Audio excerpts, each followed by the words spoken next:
श्रीमद्भागवते एकादशस्कन्धे अथ अष्टादशोऽध्यायः।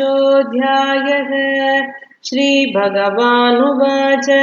वनं विविक्षु पुत्रेषु भार्याण्यस्य सहैव वा वन एव वसेच्छान्तः तृतीयं भागमायुषः कन्दमूलफलैर्वन्यैः मेध्यैर्वृत्तिं प्रकल्पयेत् वसीतवल्कलं वासः तृणपर्णाजिनानि च केशरोमनखश्मश्रुमलानि बिभ्रयादतः न धावेदप्सु मज्जेत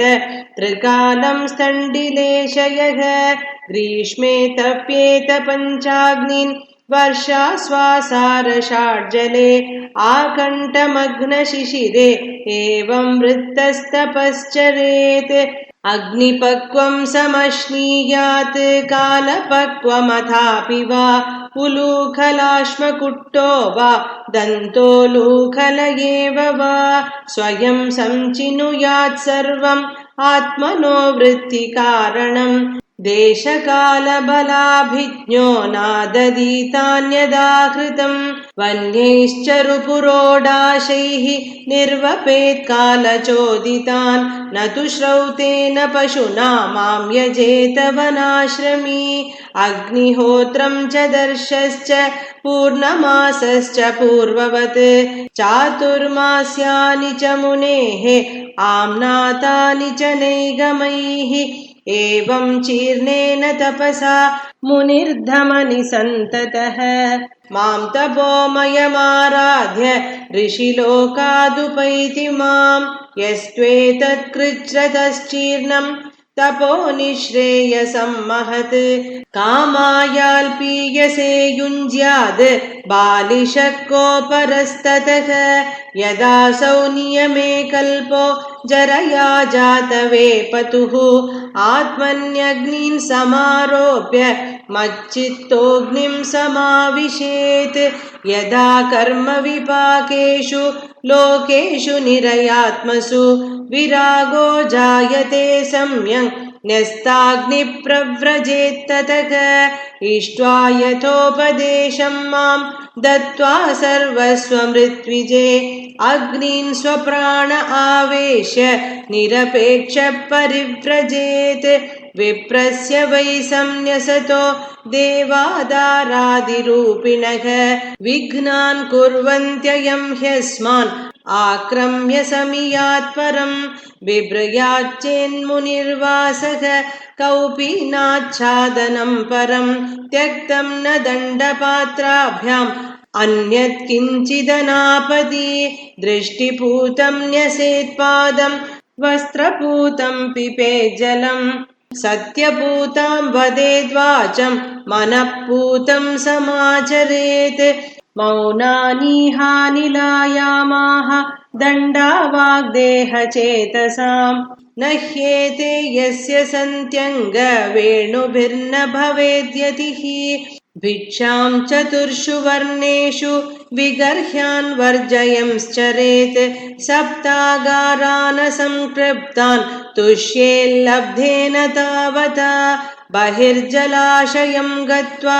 तत्रोपस्पृश्य वाग्यतः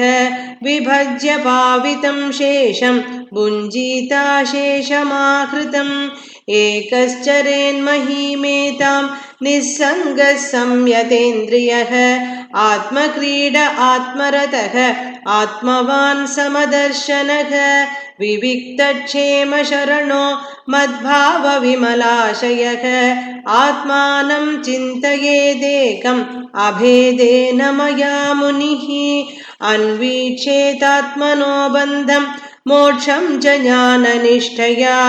बन्ध इन्द्रियविक्षेपो मोक्ष एषां च संयमः तस्मान्नियम्य षड्वर्गं मद्भावेन चरेन्मुनिः विरक्तक्षुल्लकामेभ्यो लब्ध्वात्मनि सुखं महत् पुरग्रामव्रजान् सार्थान् भिक्षार्थं प्रविशंश्चरेत् पुण्यदेशसरिच्छैलवनाश्रमवतीं महीं वानप्रस्थाश्रमपदेषु अभीष्णं भैक्ष्यमाचरेत् संसिद्ध्यत्याश्वसम्मोहः शुद्धसत्त्वशिलान्धसा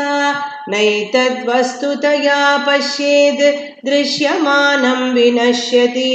असक्तचित्तो विरमेद् इहामुत्र चिकीर्षितात् यदेतदात्मनि जगन्मनो वाक्प्राणसंहतं सर्वं मायेति तर्केण स्वस्थस्त्यक्त्वा न तत्स्मरेत् ज्ञाननिष्ठो विरक्तो वा मद्भक्तो वानपेक्षकः सलिङ्गानाश्रमां त्यक्त्वा चरेदविधिगोचरः बुधो बालकवत् क्रीडेत् कुशलो जडवच्चरेत् वदेदुन्मत्तवद्विद्वान् गोचर्यां नैगमश्चरेत् वेदवादरतो न स्यात् न पाखण्डी न हैतुकः शुष्कवादविवादेन कञ्चित् पक्षं समाश्रयेत् नोद्विजेत जनाधीरो जनं चोद्वेजयेन्न तु अतिवादां स्थितिक्षेत नावमन्येत कञ्चन देहमुद्दिश्य पशुवद् वैरं कुर्यान्न केनचित् एक एव परो ह्यात्मा भूतेष्वात्मन्यवस्थितः यथेन्दुरुदपात्रेषु भूतान्येकात्मकानि च अलब्ध्वा न विषीदेत काले काले शनं क्वचित् लब्ध्वा न हृष्येद्धृतिमान् उभयं दैवतन्त्रितम् आहारार्थं समीहेत युक्तं तत्प्राणधारणं तत्त्वं विमृश्यते तेन तद्विज्ञाय विमुच्यते यदृच्छयोपपन्नान्नं मध्यात् श्रेष्ठमुतापरं तथा वासस्तथा शय्यां प्राप्तं प्राप्तं भजेन्मुनिः शौचमाचमनं स्नानं न तु चोदनयाचरेत् अन्यांश्च नियमाज्ञानि यथाहं लीलयेश्वरः न हि तस्य विकल्पाख्या या च मद्वीक्षया हता आदेहान्तात् क्वचित् ख्यातिः ततः सम्पद्यते मया दुःखोदर्केषु कामेषु जातनिर्वेद आत्मवान् अजिज्ञासितमद्धर्मो गुरुं मुनिमुपाव्रजेत् तावत् परिचरेद् भक्तः श्रद्धावाननसूयकः यावद् ब्रह्म विजानीयात् मामेव गुरुमादृतः यस्त्वसंयतषड्वर्गः प्रचण्डेन्द्रियसारथिः ज्ञानवैराग्यरहितः त्रिदण्डमुपजीवति सुरानात्मानमात्मस्थं निह्नुते मां च धर्मः अविपक्वकषायोऽस्माद् अमुष्माच्च विहीयते भिक्षोर्धर्मः शमो हिंसा तप ईक्षावनौकसः गृहिणो भूतरक्षेज्य द्विजस्याचार्यसेवनम् ब्रह्मचर्यं तपः शौचं सन्तोषो भूतसौहृदम् गृहस्थस्यापृतौ गन्तुः सर्वेषां मदुपासनम् इति मां यस्वधर्मेण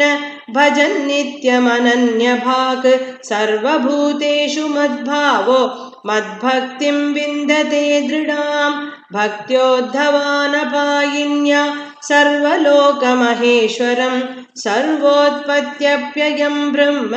कारणं मोपयाति सख इति स्वधर्मनिर्निक्त सत्त्वो निर्ज्ञातमद्गतिः ज्ञानविज्ञानसम्पन्नो न चिरात् समुपैति मां वर्णाश्रमवतां धर्म एष आचारलक्षणः स एव मद्भक्तियुतो निःश्रेयसकरः परः एतत्ते विहितं साधो भवान् पृच्छति यच्छमां यथा स्वधर्मसंयुक्तो भक्तो मां समियात् परम् इति श्रीमद्भागवते महापुराणे पारमहंस्यां संहितायाम् 11 स्कन्धे 18 अध्यायः।